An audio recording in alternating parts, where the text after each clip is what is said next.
grade courses are not something that should be done in the classroom. I'm always uncomfortable teaching grade courses in a classroom. We should be outside somewhere in some nice valley and a fire burning.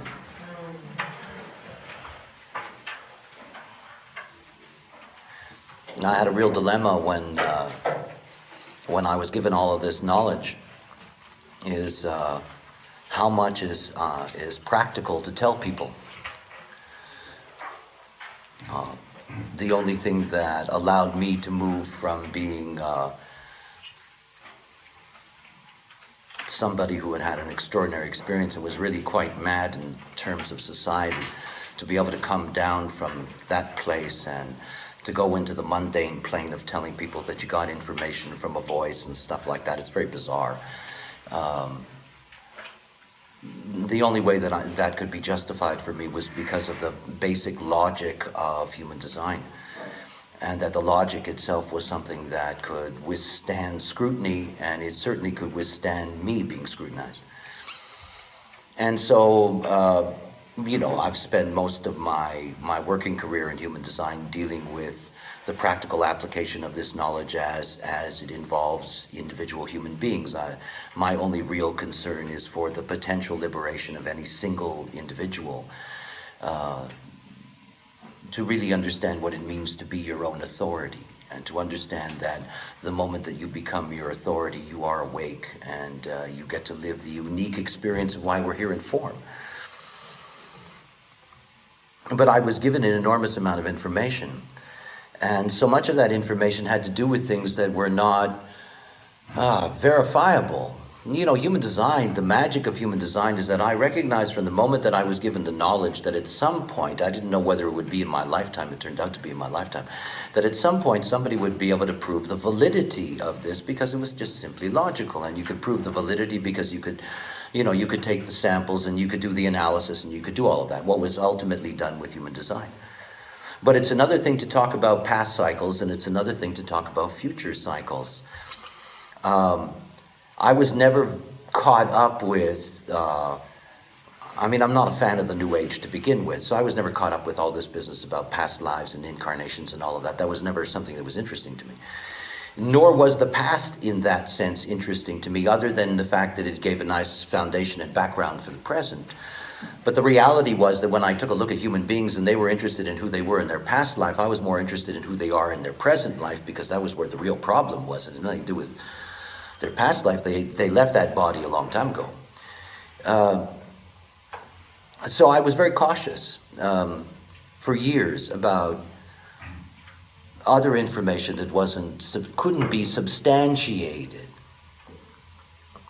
I've given many great courses covering a whole spectrum of knowledge. I gave many of them here in Austria, here in Vienna, and in Ilse's mill. And for me, it's interesting because this is the end of a process. And I kind of like it. And what I like about it is that though what I'm going to be able to share with you over the next days isn't something that you're going to be able to verify in the moment, I get to live in an unusual time as a prophet. It's a very interesting moment. That is, there's a camera running. They're going to know whether I'm full of shit or not.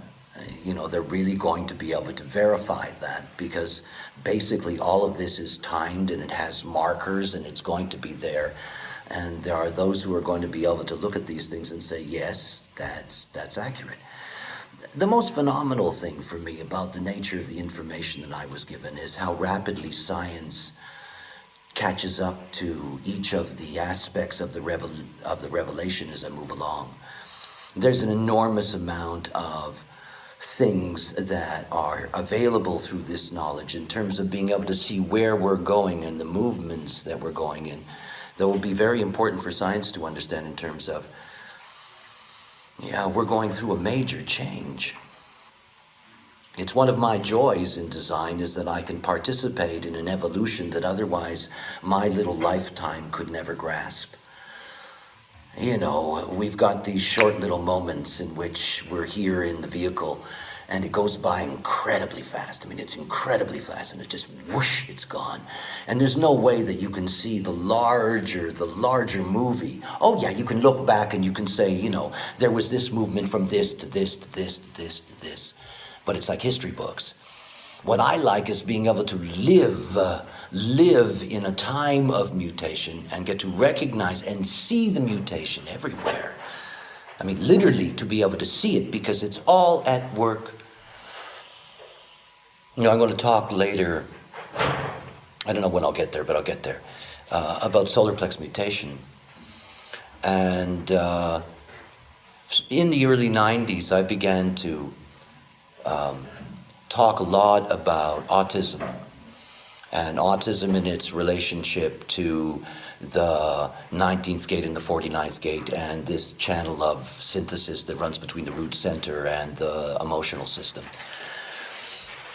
And I began to talk about autism because it was clear to me, in terms of the information, it was obvious to me that this mutation that we're moving towards, that is this solar plex mutation that we're moving towards, that a mutation is not something that takes place in a moment. It doesn't. It crystallizes in a moment. Oh, you know, there's this magical place where it goes, choof, and it's there, and it's recognizable.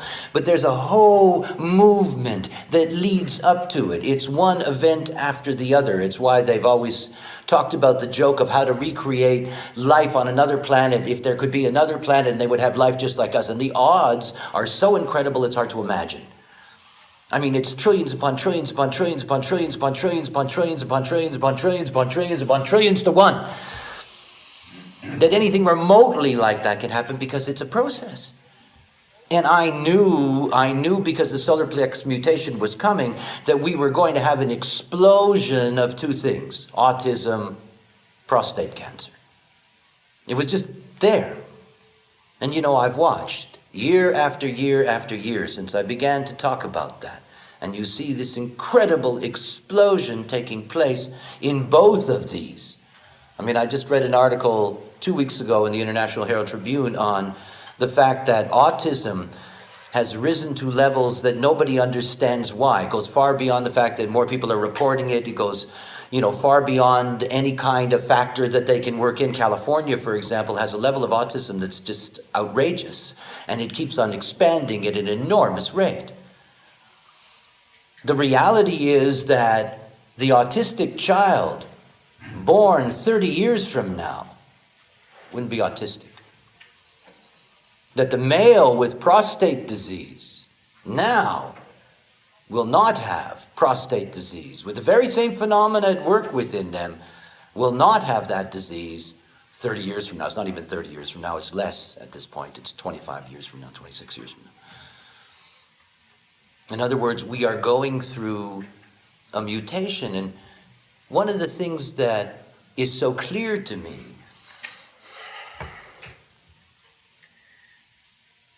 I know people in my life who are suffering from or who have died from prostate cancer. I have people in my life, and I have dealt with many people who have autistic children. We're talking about tragedies, after all, at the personal level. We're talking about tragedies that are not simply the tragedy of the victim itself, but those human beings that are around them and with them, the life that the parents of an autistic child have to go through in terms of dealing with that, all of these things. And of course, when you look at these things at a personal level, you know, there's this wonderful cry that says, you know, why us, why me, why? And it's an extraordinary thing that when you see it in the evolutionary sense, that they were built in to go through this as victims. I mean, after all, we can't get from here to there without going through those intermediary stages, and there are always those that are simply, they have to pay the price for the mutation to take place at a later point. And it isn't even of any value now. That's what's so extraordinary. I mean, it brings negative value. We know that. It brings disease. You know, it brings all these problems.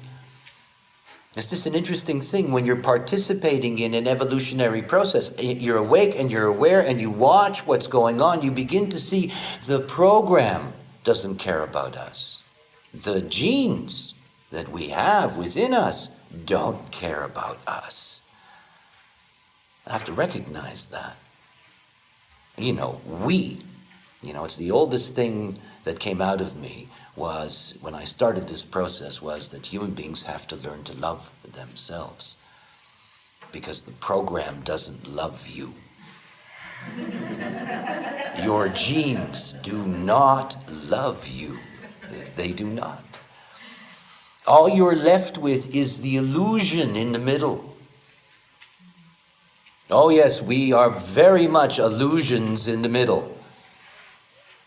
And it's how we deal with our illusion that's the whole point. That's why I spent all these years trying to simplify the mechanics of freeing yourself from the not-self so that you can live the illusion. I love the illusion. This is life. It's all a mirror game. It's all this Maya. It's delicious and warm and sweet and cold here anyway. I was sitting in the sun yesterday. It was 20 degrees and I was feeling really nice. And then I had to get on this damn airplane and come here to Siberia. All in the name of I don't know what. One of the great courses I taught over the years was something called the 64 Steps. And it is about our evolutionary process. And it's a way of understanding the magic, one of the many, many magical things about the magic of the 64.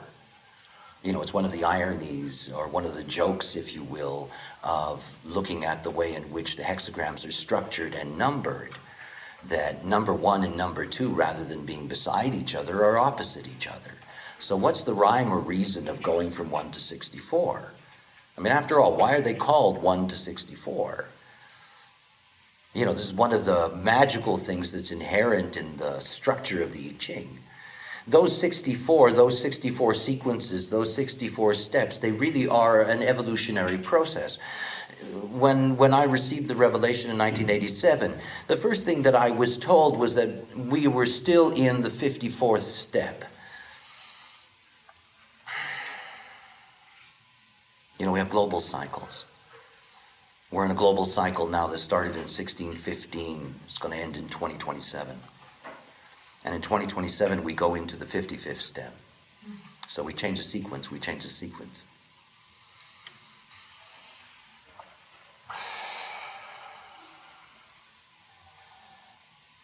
Think about what that really means.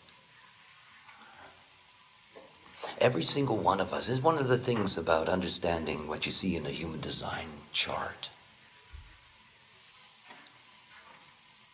The easiest thing to be able to see is sameness.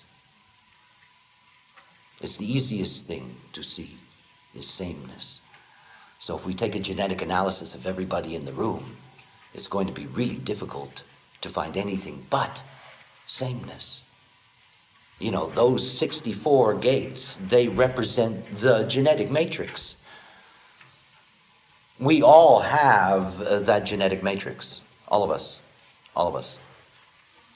What you get to see in a human design chart is you get to see imprinting.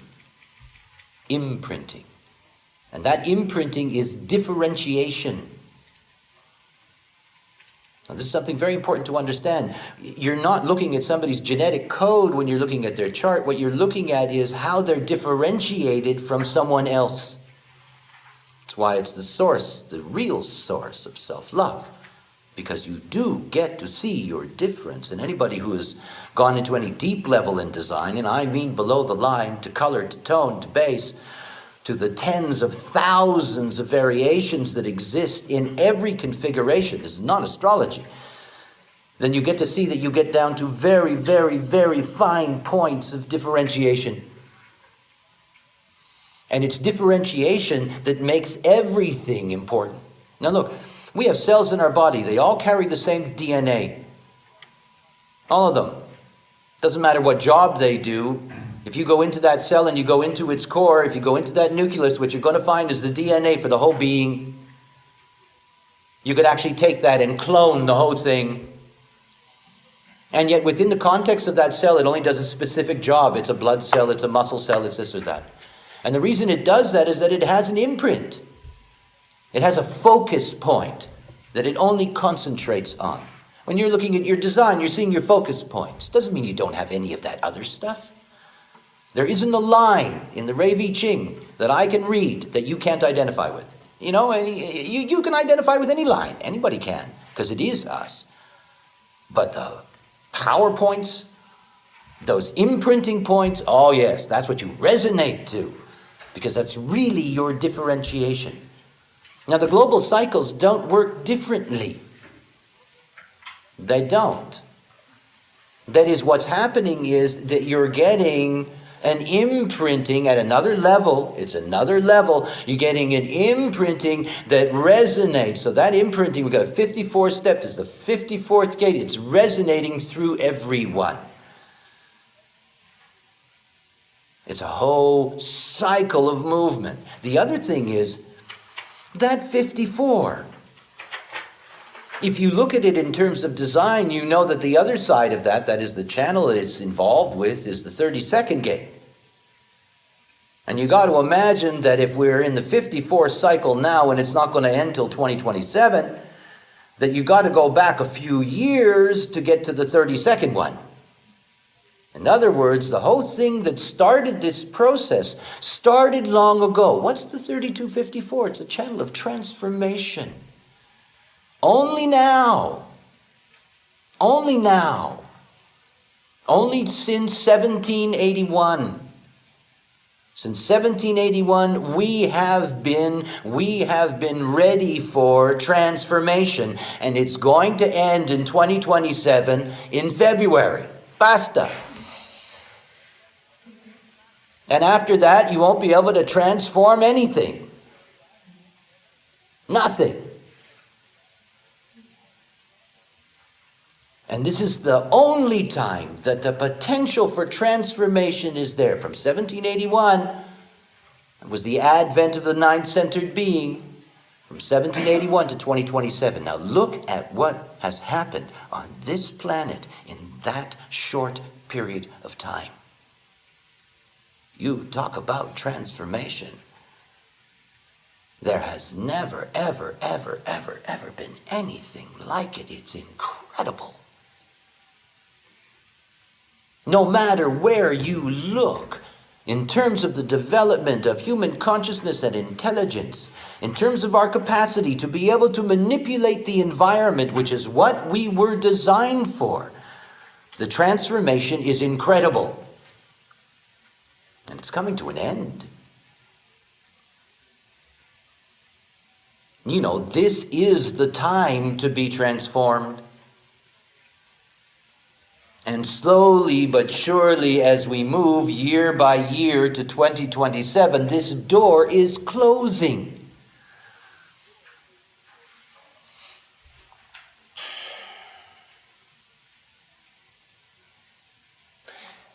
You know, the 54th gate is very magical. When I went through the process of having the Rei Vi Ching written, because it's the only way I can really describe that, I wrote the Rei Vi Ching in 1989. I didn't know the Ching other than I had seen the Wilhelm translation translated into English, which was whatever that was worth. Had no real background, and I was living in a small house outside of Frankfurt in Germany. And funny about that, it was it still used coal for heating. And I had a little typewriter, and I was sitting up in this little loft with a little coal stove.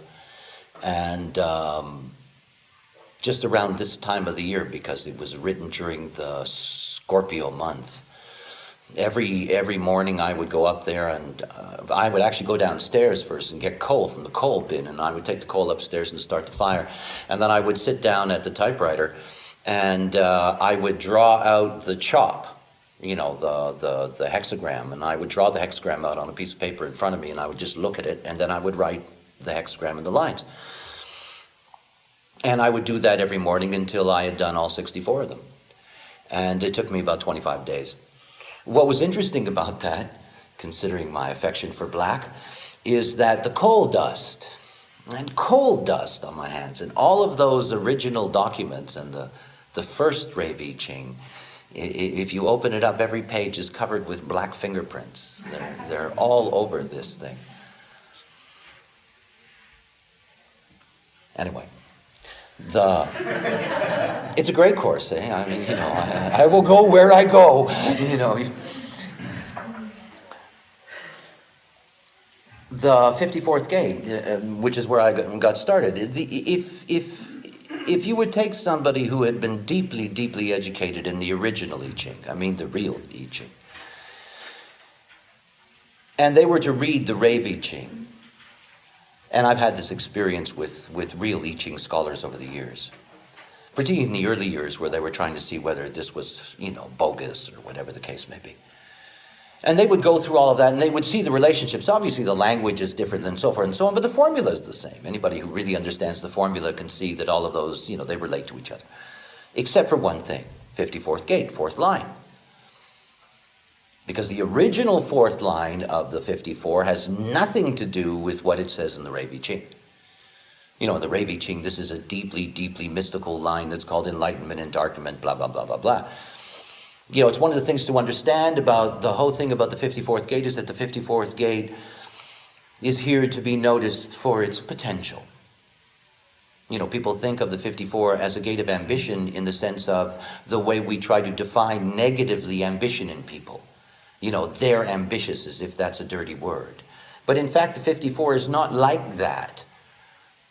I mean, it really isn't. That's not its nature. Its nature is that it is waiting for that opportunity. It's always waiting for an opportunity.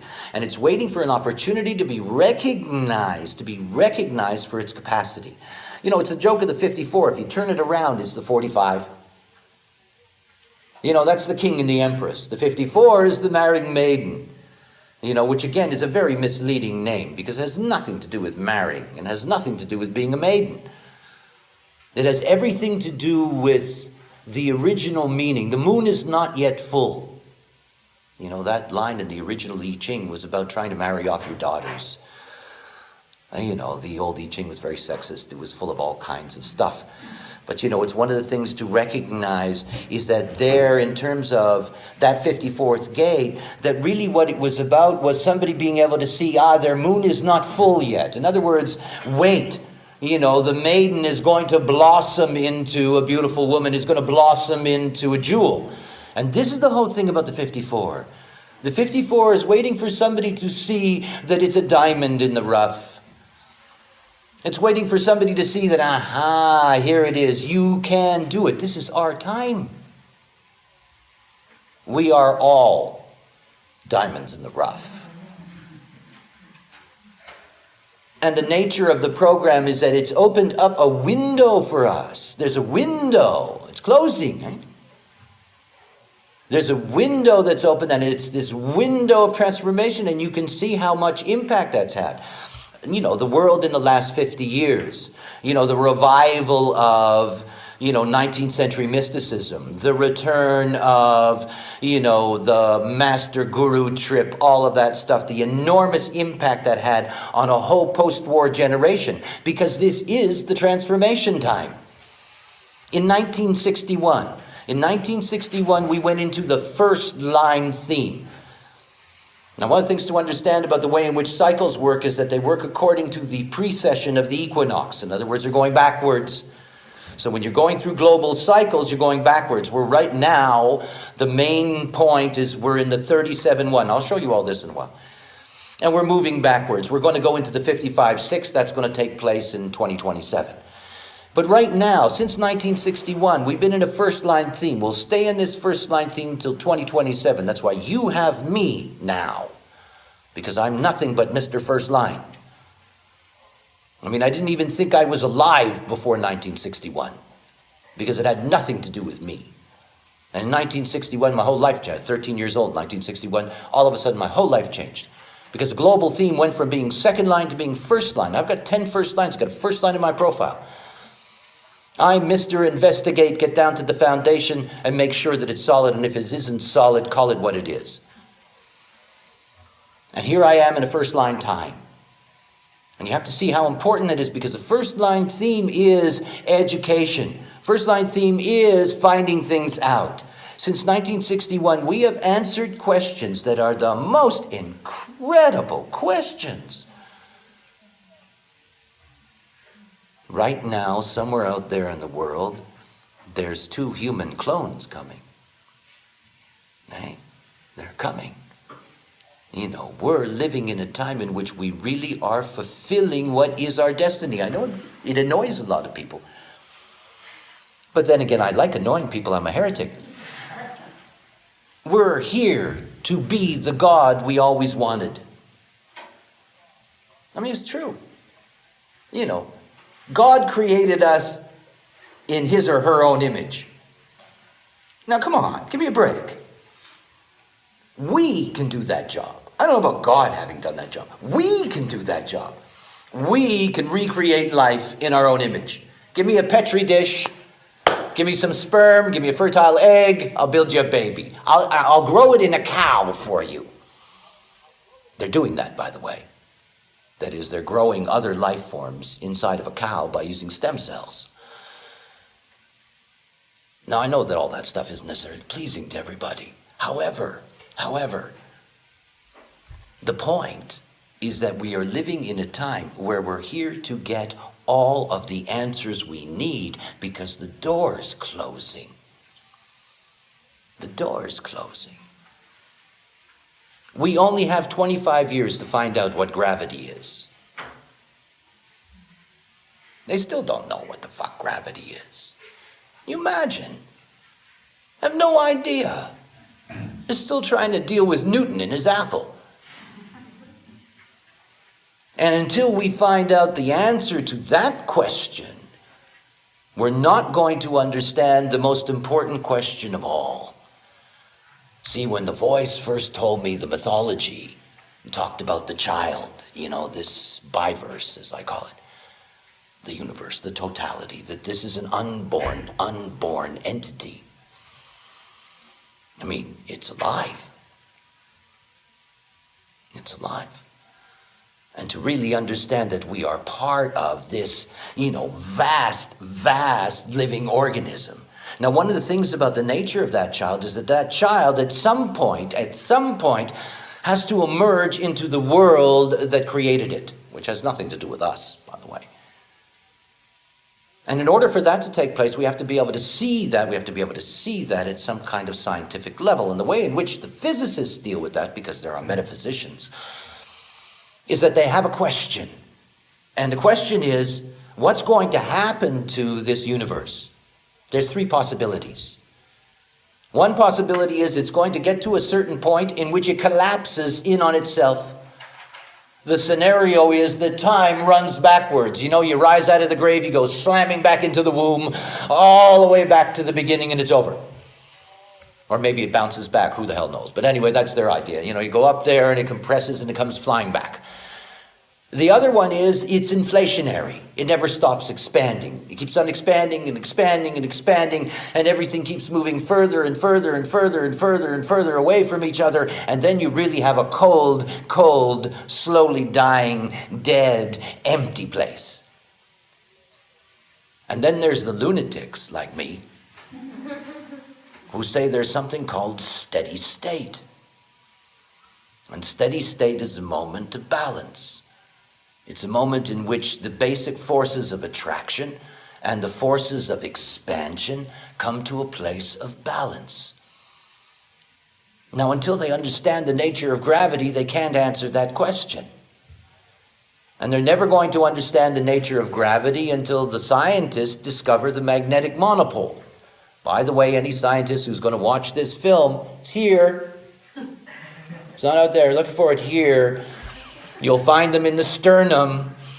They can be found. All you have to do is be smart enough to figure out an experiment that'll do that, and you'll find them. And at the moment that we find a magnetic monopole, think about the magic of a magnetic monopole. Think about the magic of it. It holds you together in the illusion of your separateness. It holds you together in that illusion. That illusion includes your mass. Think about that.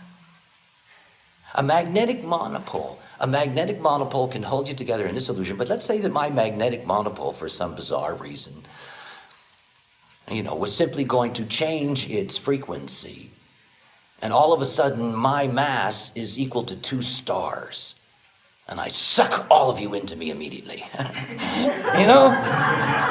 Instant black hole. Choom, you're gone. Matter of fact, I take the planet, I take the solar system, I take the sun, I take the whole thing instantly. A little frequency change. They don't know how that works. You see, they assume that gravity is related to mass. That's still Newton in the apple. But the mass is determined by something. And until they understand the determination of the mass, they're never going to understand how much the damn baby weighs. This is what we want to know. How much does it weigh? When is it going to be born? Can we have baby pictures? Yeah.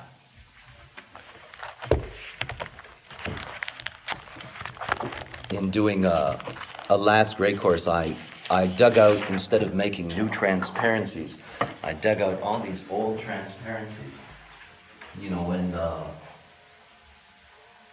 When I first started to talk about or introduced human design, I would talk about the many disciplines that it came from, the many disciplines that were synthesized into design, and I talked about Western and Eastern astrology. Those of you that work with design obviously know the application of Western astrology in terms of planetary positions and the calculations themselves. But the Eastern astrology is rarely grasped on what its place is within the context of design. And this has to do with the precession of the equinox. And of course the equinox has been moving, and it's one of these things that it's a very important configuration. We've got a lot of people who think that it's the Aquarian age. They should really hold on, because they're not going to experience it in this lifetime anyway, and hopefully they'll incarnate when there is an Aquarian age, but it hasn't happened yet. The precession of the equinox has been moving backwards. So if you start with 33 AD, the equinox was in the 25th gate, in the 6th line. So for example, what you can see is that slowly but surely it's been moving. So we went from an Aryan age into a Piscean age, that is the equinox moving all the way through Pisces. And the moment that it actually enters into Aquarius, and that's the Aquarian age, is going to enter into that in 2439. So just over 300 years from now, we're actually going to enter into the Aquarian age and enter into the clinging fire, the 6th line, the 30th gate. You can see that the gates are listed here, and by the way, they're just samplings so that you can see this movement. But I want you to grasp that where we are right now is here. You can see that our cycle began in 1615. That is, in 1615, the equinox went into the 37th gate, into the 6th line. And you can see in 1961, it entered into the 1st line. And so throughout that period, and all the way until we get to 2027, which isn't in this graph, we have been moving slowly backwards, in that sense, through the structure. That means that we're moving from left angle configurations to right angle configurations, rather than the other way around. And that's something else to understand. We start with the propaganda and then lead to the research, rather than the way in which we live out the normal cycle, which is that the research comes first and the propaganda comes later. In other words, the program makes sure that we get the propaganda first, and then, the research impetus afterwards, but the propaganda comes first. So here's this movement, and you can see that this 1961 is something that is important for us as a marker.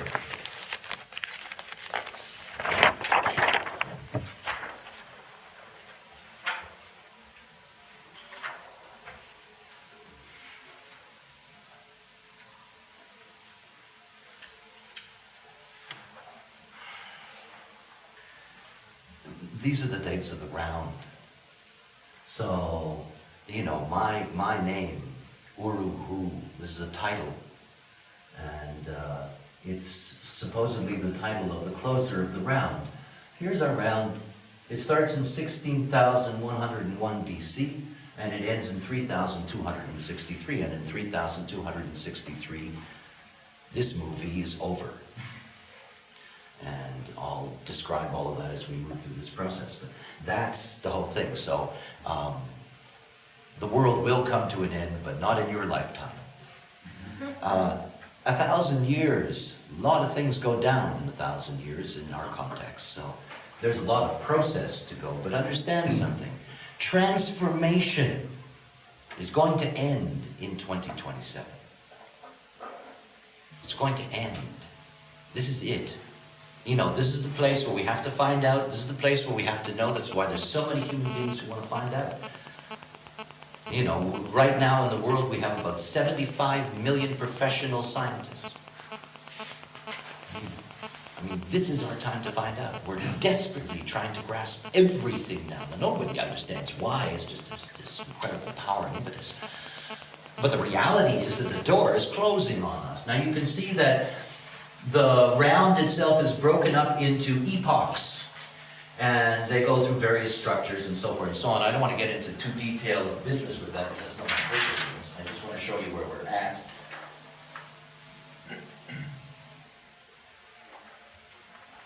So you go there and here, and then finally you get to here. That is the sixth epoch, which is where we are. And you can see that it started in 379. And this is the epoch that ends at the end of the round. So this is the last structure. So you're already in, let's put it, in the end frame of what the round is. We're in the closing of the round. And you can see that where we are now started in 1615. And you can see the configuration at that point was the cross that was formed by the equinox position, the 37, the 40, the 9, and the 16. I'll talk about this in a moment. That's where we are, so that right now the sun is in 37, the equinox is in 37.1 right now in our process. And you can see here's the changeover in 2027, and you can see that the themes are going to change. We're going to go into the 55-59, and the 55 being the gate in which the actual mutation is going to take place within the solar plex center. We're going to look at that mutation, and you can see that we have a complete change in the thematics. And of course, this leads to the closing, and you can see that when I say that this is the end in terms of transformation, recognize that after this whole process, this is the final place where the transformation is supposed to take place. This is the time where it's supposed to happen. And all of us are, are participants in that. We are in fact, in a time in which more human beings have more access to more knowledge and more information and so forth and so on, all of the things that are part of the technological explosion, the information explosion. But, it's very important to grasp that that door is going to close. Let me give you a taste of that.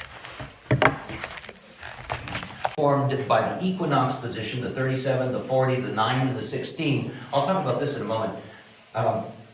That's where we are, so that right now the sun is in 37, the equinox is in 37.1 right now in our process. And you can see here's the changeover in 2027, and you can see that the themes are going to change. We're going to go into the 55-59, and the 55 being the gate in which the actual mutation is going to take place within the solar plex center. We're going to look at that mutation, and you can see that we have a complete change in the thematics. And of course, this leads to the closing, and you can see that when I say that this is the end in terms of transformation, recognize that after this whole process, this is the final place where the transformation is supposed to take place. This is the time where it's supposed to happen. And all of us are, are participants in that. We are in fact, in a time in which more human beings have more access to more knowledge and more information and so forth and so on, all of the things that are part of the technological explosion, the information explosion. But, it's very important to grasp that that door is going to close. Let me give you a taste of that. In 2027, the equinox is going to shift, and we're going to move from a first line theme to a sixth line theme. All of you who live to that point, if you have a sixth line in your profile, you will finally be in your time. You will finally be in your time. And all of us, I hope I don't get there, all of us who have a first line theme will feel totally useless. It will not be our world. It really won't. And when that equinox shifts, it's going to move into the 55-6. And the 55-6 is the cross, a left angle cross of the spirit. And here's the sixth line. Acquisition obsession. That though it's the line of selfishness. Acquisition obsession that though alienating is still indirectly beneficial material to others, but the possibility of finding the spirit through materialism. Now we're going to enter into a material age totally unlike anything we understand now. In other words, we're going to enter into an age of form without substance, survival materialism, not knowledge. Not knowledge. Knowledge is not going to be interesting. It's not. We're heading into a time in which there's going to be many different layers that are going to be coming together at the same time and impacting upon each other. Those of you over the years, you know I've talked about this often, that we're going to have, in the middle of this century, we're going to have an enormous crash in population. We're already beginning to see that in the context of advanced societies. We already know that most advanced societies on the planet are not reproducing at a level that's sufficient enough to replace themselves. The birth rate of Spaniards is 1.2. The birth rate of the average European is 1.7. In other words, we're already not producing enough, for whatever the reasons, not producing enough to replenish our societies. The third world, the fourth world, whatever, the reality is that the combination of the destruction of the ozone layer and the advent of very complex diseases like AIDS and many other factors, including vast sterility that's at work on this planet, that we're going to come to a point where we have real population collapse, and it's going to come faster than most people think. At the same time, we have the advent of what 2027 is really going to bring. It's going to bring our demise, shall I say. I don't know if I'm really phrasing that right.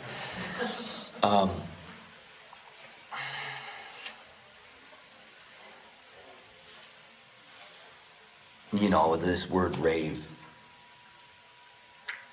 has nothing to do with anybody in this room.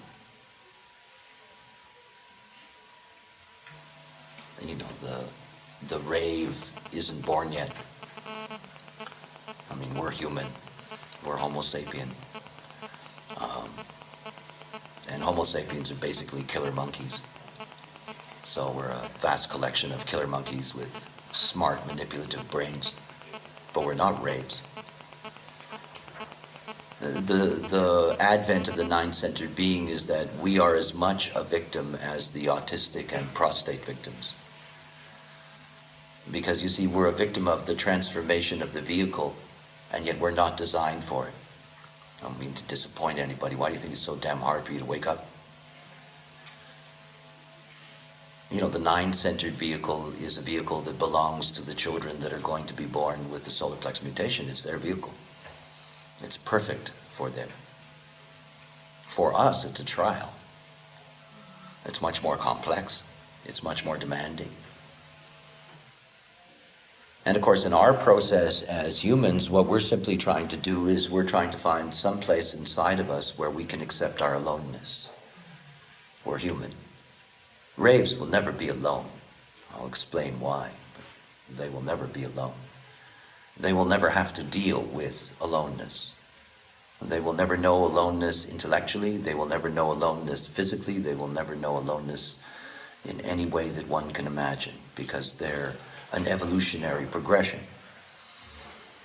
We, on the other hand, are the quintessential example of very lonely passengers in very isolated vehicles. We are. It is our nature to be alone.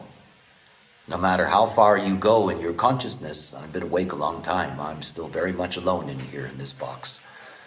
I mean, it doesn't matter how much love I have in my life, it doesn't matter how well or how clear I am in my bonds with the other and blah, blah, blah, and so forth and so on. It doesn't matter that I can taste every aura that's put into my body and I can recognize what it does and where it is. It doesn't mean that they're in me as me. They don't sit in the back seat of my vehicle with me. We don't share the passenger seat together. We never will, we never can. You and I can never do that. The best we can do is be passengers who bump into each other. You know, we try to put a foot in the door or some other appendage of our bodies. However, you know, that is the best that we can do. And so the resolution for us, and it's one of the dilemmas, because of course what happens is that most people in the, you know, in this time of all of this pressure on people becoming awake and figuring out things and so forth and so on, that there is this tendency, you know, to be able to find that with others, you know, this group phenomena, so that you have people in temples and churches and mosques and whatever the case may be. But the reality is that it's only us and only within us and only for us. This is our role. We are not going to participate in the next evolutionary process. When you leave these vehicles, yeah, sure, you're going to come back. At least the vast majority of you are going to come back, and you're going to come back and you'll probably get a ride in one of those new models. However, there are going to be human beings right till the end of the round. In other words, we're going to have a phenomena which we've had before in our evolutionary development, when Neanderthals and Cro-Magnon lived side by side for about 150,000 years, some people say even longer, that we're going to go through a phenomenon, at least for a short period of time, 1,000 years or more, in which we're actually going to have two dominant species on the planet. We're going to see what that movie looks like as we move through all of that.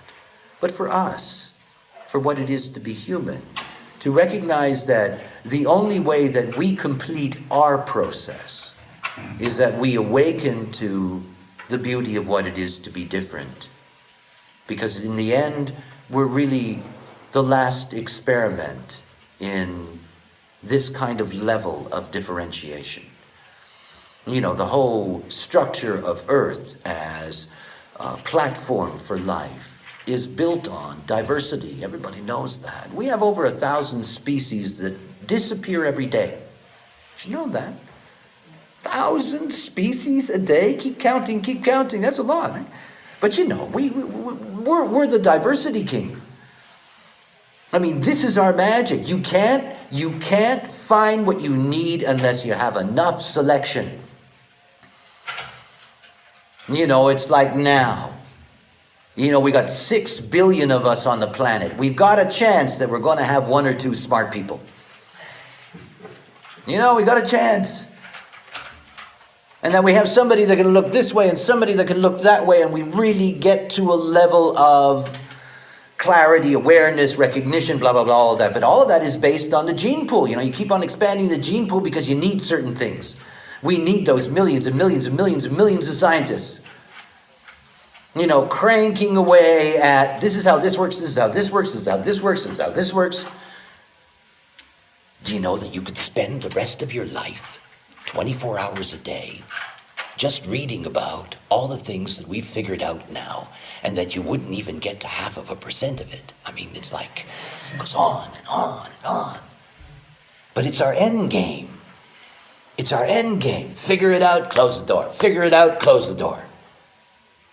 You know, it's like Crick saying, look, they're going to find a gene for free will. Of course they will. We'll find a gene for everything.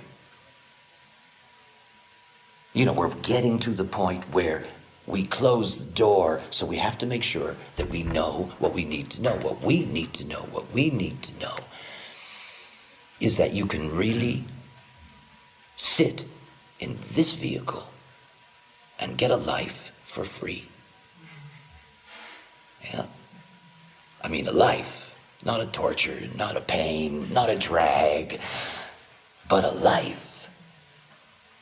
You know, you finally get to the point where you can liberate yourself. I mean, the smarter you get, the more you realize you've got no choice. Otherwise, you stay dumb all your life. And the more you realize that there's no choice, the more you realize how futile it is to speculate on choices. How futile it is to be concerned with the nature of the world. You know, people are always bitching to me about the nature of the world. And I'm always saying, the world's okay. You're fucked up. The world's fine. Thank you very much. Mother Earth wipe you out in a moment if it doesn't like you. We're just grease on the surface. And people are worried about Mother Earth. They should worry about themselves, or at least do something about themselves. It's us. This is our thing. You know, I go out the door a really good killer monkey. I like that. I like that. You know, you go out, oh wait, this is my package. I didn't ask for it. I didn't do anything to make it what it is. And I discovered in this life that if I sit inside of this package and do absolutely nothing at all, it operates all on its own. You know, it's like when you're on an acid trip and you're driving. I don't know if any of you know that experience, but however, one of the things you discover about that is as long as you don't think, you can drive. But the moment you try to think, you're going to hit a tree. I learned that very quickly. Don't think, the body's going along, everything's fine, I'm in space. If you think, it's over. These vehicles, they have their way. Leave them alone. Let them do what they do. You know, it's nice, I'm going to be able to tell you about this and that, blah, blah, blah, and all the other things, but after all, the only thing that matters is that each and every one of you have a chance to complete your own process. You know, there isn't anything else that matters. And it is simple, as I always say. It is just strategy. It is just time. You know, slowly but surely, you know, you get to that point where you release yourself from that burden. And you get to see the movie. And the movie is, well, it's interesting. Everybody's got a different movie. I mean, that's the magic. You know, and if you have your own authority, because after all, that's liberation. If you have your own authority, you can be surrendered. If you don't have your own authority, you'll never be surrendered. Nobody has a right ever to be your authority. Nobody ever has a right to be your authority. If God wants to be your authority, tell him to go to hell. You know, you're here to be your own authority. Nobody else, ever. And the moment that you are truly your own authority, and that's not an intellectual concept, that simply has to do where authority is within you in terms of design. And at the moment that you're honoring that authority, you're awake because you're different. I mean, that's the whole point. It would be so nice to see everybody being different because they are themselves. You know, that's the magic for us, isn't anything else. That's where we're supposed to get to. Most people don't get that. You know, they think that we're supposed to have some kind of holy awakening. We're supposed to get to a point where we're different. Because that's what we were designed to show, that consciousness can operate in a vast diversity. And that the application of that consciousness in the vast diversity leads to a whole that is really incredible, so much greater than the sum of its parts. You know, only when we have this vast diversity do we really get to see the potential. We don't see the potential of humanity today. We don't have that. You know, we have everybody regimented into socially, culturally, religiously, you know, all trying to be the same. How boring that is. We're not the same. We're not. None of us. We're just not. And yet everything about the world that we live in says you must be like. Same suit, same uniform, same this, same that, blah, blah, blah. Everybody think like this. Everybody be like this. You know, the fascism of the not self, because that's what it is. You know, the not self hides behind sameness. Yeah, I know I'm fucked up, but so is Louis. And so is Mary. We're all fucked up together. That's life.